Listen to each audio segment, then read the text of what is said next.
and thank you for tuning in to the Varkha channel. I was reading a famous French economist talking about the broken window fallacy, and I wondered if the same could be applied to relationship repair. There are four core aspects to this broken window fallacy. The first one being that money spent on things which are destroyed does not lead to economic gain. I wondered if the same could be applied to relationships, that when relationships break, when relationships are going through their various troubles, is it worth spending the resources, not only money but emotional energy, to repair them?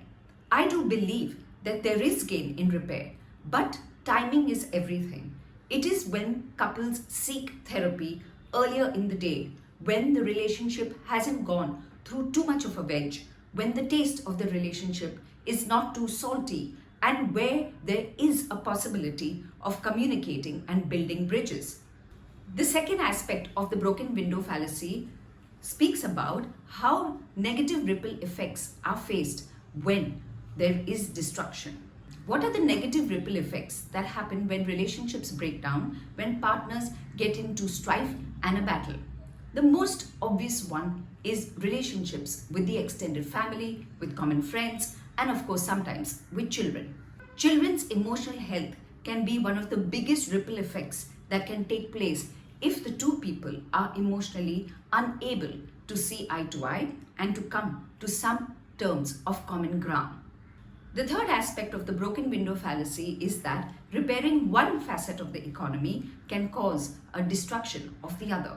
How does that apply to relationship breakdowns? Well, when all your emotional energy and resources are constantly spent on trying to build bridges, on trying to overcome bitterness, the mind space is often clogged with preoccupied thoughts of how someone didn't do this, how they let you down, how they unnecessarily created trouble for you.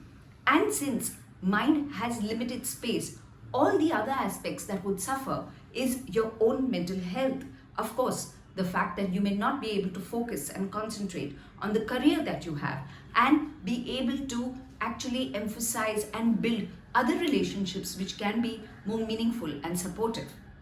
The fourth aspect of the broken window fallacy talks about how money is diverted to repairing infrastructure and creating weapons rather than to the production of durable consumer goods. What would I want to add in this aspect to relationships?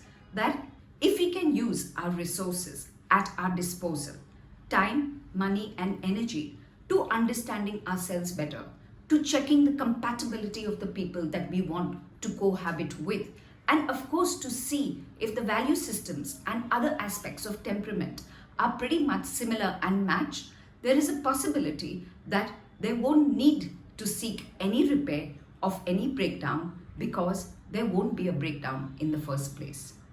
So summing up, timing is everything. It is important that you seek your relationship repair as soon as possible, not waiting for it to become too bitter and then trying to reconstruct the bridge. Realize that relationship breakdown results in negative ripples to extended family relationships, particularly the children. Do not make them a victim of something that you are not able to deal or cope with. Please understand that relationship breakdown also affects every other aspect of your being. Your focus on your career, your own mental well-being takes a beating because there's too much of strife and struggle in trying to repair something which may have possibly already gone beyond the cell date. And of course, lastly, pay enough attention. Use your resources to understand yourself better, to understand your partner before saying I do, before cohabiting, because as I repeat again, preventing relationship breakdown can only be possible if there has been sensible choice making. Stay well, stay safe. Until next week, it's goodbye from the Varkha channel.